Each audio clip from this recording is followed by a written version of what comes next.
Napansin niyo ba na kapag ang usapan ay tungkol sa mababang TF ng musicians, ang naiisip agad natin yung mga tumatanggap pa rin ng 500 na gig. Parang yun na yung naging simbolo ng sobrang babang rate eh.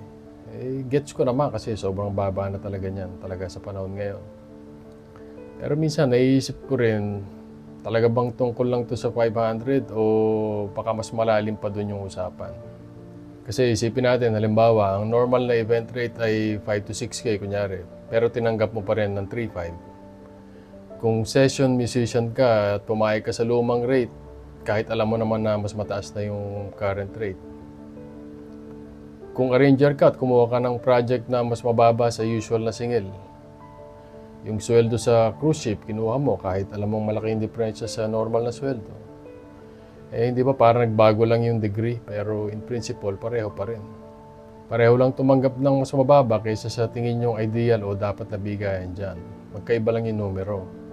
At ito yung mahirap pag-usapan talaga dyan. Kasi valid naman yung concern ng musicians na gustong protektahan yung standards ng industriya. Importante naman talaga yun. Pero sa kabilang banda, naiisip ko din na mas madali kasing tumanggi kapag may ibang options ka. Mas madali tumanggi kapag may ipong ka, may iba kang pinagkakitaan o may iba kang pwedeng sandalan. Basta may PC ka, okay lang. Kasi afford mo. Paano kung hindi, di ba? Paano kung kailangan mo talaga ng pera ngayon? Paano kung yung decision na yan hindi na tungkol sa career mo? Survival decision na. Hindi dahil gusto mo yung rate, hindi dahil tingin mo yun ang value mo, kundi dahil yung offer na yun, kahit mababa, may potential na masolusyonan yung problema mo ngayon.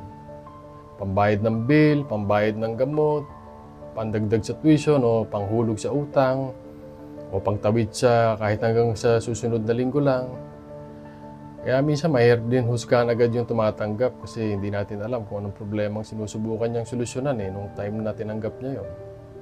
Alam naman natin na ang most giging musicians ay freelancers or independent contractors. Meaning wala tayong fixed salary, wala tayong fixed employer, at wala ring fixed rate na nakasulat sa batas. Kaya madalas, ang rates natin nakabase sa common practice sa industry.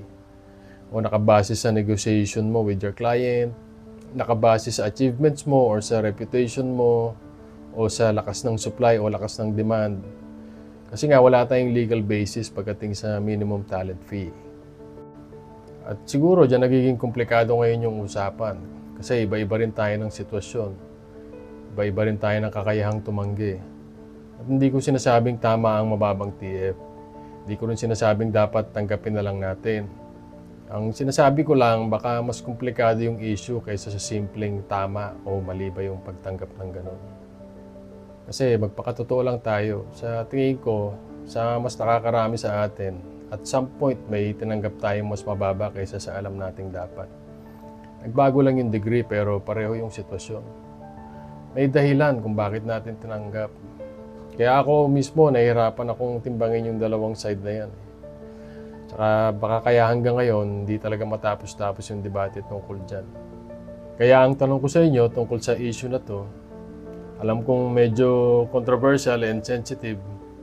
Pagdating ba dyan, saan nyo idodraw ang line at bakit? Curious akong malaman yung perspective nyo. Salamat sa oras.